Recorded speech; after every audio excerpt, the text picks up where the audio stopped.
మాట్లాడుతున్నారు. పార్టీలు వేరైనా కానీ బీజేపీయా కాంగ్రెసా లేకపోతే బీఆర్ఎస్ఆ ఏ పార్టీ అయినా కొన్ని మానవ సంబంధమైన రిలేషన్ ఉండాలి. ప్రతి ఒక్కళ్ళకి పిల్లలు ఉంటారు. పిల్లలు అప్పుడప్పుడు తప్పు చేసే అవకాశం ఉంటుంది. అతన్ని ఏమైనా రక్షించి రాకుండా చేస్తే దాన్ని వ్యతిరేకిస్తాం. ఆయన హోమ్ మినిస్టర్గా ఉన్నాడు. అయినా కానీ ఆయన వచ్చారు, సరెండర్ అయ్యారు, కేసు పెట్టారు, మళ్ళీ ఇప్పుడు వేరే రకంగా తీసుకుని ఇన్వెస్టిగేట్ చేస్తారంటున్నారు. ఇవన్నీ చట్టం ప్రకారం జరుగుతాయి. మీరు చేసిన మీ ఇంట్లో ఇటువంటి కేసు జరిగింది కదా, ప్రూవ్ అయిపోయి పంపించి జైలుకు పంపారు కదా, కవిత జైల్లో ఉంది కదా, అప్పుడెందుకు మీరు రిజైన్ చేయలేదు? కేటీఆర్ ఊరికే నోటుకొచ్చినట్టు మాట్లాడుతున్నారు. కాంగ్రెస్ పార్టీలో ఏం పని జరగలేదో చెప్తున్నావు కానీ ప్రజలకి ఏం పనులు చేశారో మీరు చెప్పడం లేదు. ఇవాళ రాష్ట్రంలో ప్రతి కుటుంబంలో కాంగ్రెస్ పార్టీ చేసిన ఏదో ఒక సంక్షేమ కార్యక్రమం వాళ్ళకు అందుతుంది. అది సన్న బియ్యం కానివ్వండి, లేకపోతే 200 యూనిట్ కానివ్వండి, లేకపోతే మహిళలు ఫ్రీగా తిరగటం కానివ్వండి, లేకపోతే మనం రైతులకు ఇచ్చిన 2 లక్షల మాఫీ కానివ్వండి, మరి పిల్లలకి ఉద్యోగాలు కానివ్వండి, మహిళలకు ఇచ్చే వడ్డీ లేని రుణాలు కానీ ఇన్ని ఇస్తున్నాం మేము. మీరేం చేశారు?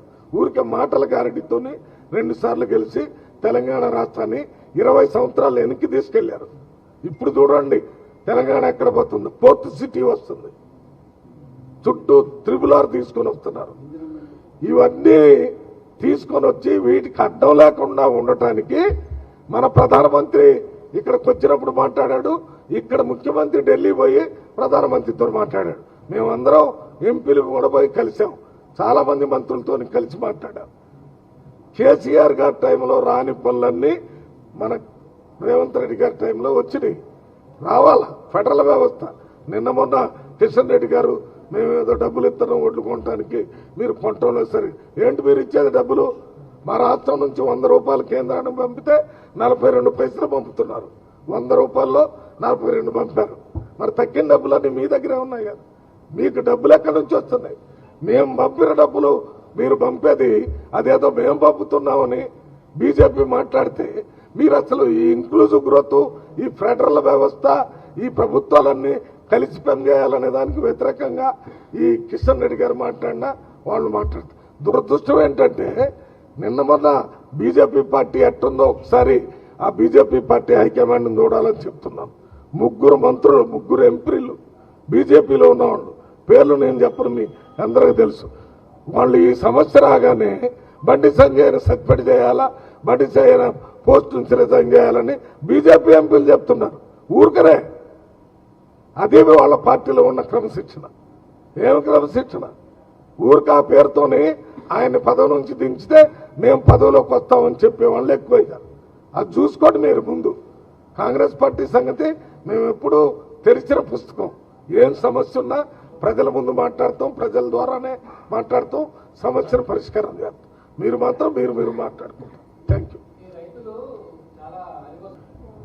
ఏదో ఒక కన్ఫ్యూజన్ని వాళ్లలో వాళ్ళకే కలిగించి కాంగ్రెస్ పార్టీని ఇబ్బంది పెట్టాలని చూస్తున్నాం. వీళ్ళు ఎన్ని రాసినా ఎన్ని మాట్లాడినా మేమంతా కలిసే ఉన్నాం. నేను ఇప్పుడే చెప్పాను, బీజేపీ వాళ్ళ మినిస్టర్ మీద ఏ రకంగా స్టేట్మెంట్ ఇచ్చారు మీరు పేపర్ సోషల్ మీడియాలో చూసారు, పేపర్లో కూడా వచ్చింది. అట్లా బీఆర్ఎస్ పార్టీ అనేది 2 ముక్కలు అయిపోయింది. ఇప్పుడు అది కుటుంబ పార్టీలోనే కుటుంబమే 2 ముక్కలైంది. ఒకటి కేటీఆర్, కేసీఆర్, ఒకటి కవిత, ఇంకా వేరే వాళ్ళు. ఒకళ్ళ మీద ఒకళ్ళు దుమ్మెత్తి పోసుకుంటున్నారు. మరి మీ సంగతి చూసుకోండి. మీరు అది చూసుకోలేనోడు కాంగ్రెస్ పార్టీ గురించి ఏం మాట్లాడతారు? మీరు మీకు 10 సంవత్సరాల అవకాశం ఇస్తే ప్రజల్ని నిలువునా మోసం చేశారు. ప్రజలు గుర్తించి మిమ్మల్ని గద్దెదించారు. ఇంకా ఎందుకు మీరు ప్రజల గురించి మాట్లాడేది? మా పార్టీలోనే అన్ని విషయాలను కేబినెట్లో మాట్లాడతారు, మామూలుగా ముఖ్యమంత్రి దగ్గర మాట్లాడతారు. ప్రతి శనివారం ముఖ్యమంత్రి గారు ఎమ్మెల్యేలు, ఎంపీలు, మినిస్టర్లు కలవటానికి ప్రత్యేకంగా సమయం ఇచ్చారు. మరి మీ 10 సంవత్సరాల్లో ఇచ్చారా? మీ మంత్రులు కలవలేదు, ఎమ్మెల్యేలు కలవదు, ప్రతిపక్షం కలదు. మేమెవరినైనా కలుస్తున్నాం, పనిచేస్తున్నాం. అందువల్ల మాది ప్రజాస్వామ్యం ఎప్పుడూ వర్ధిల్లుతుంది. వర్ధిల్లుతుంది ప్రజాస్వామ్యం.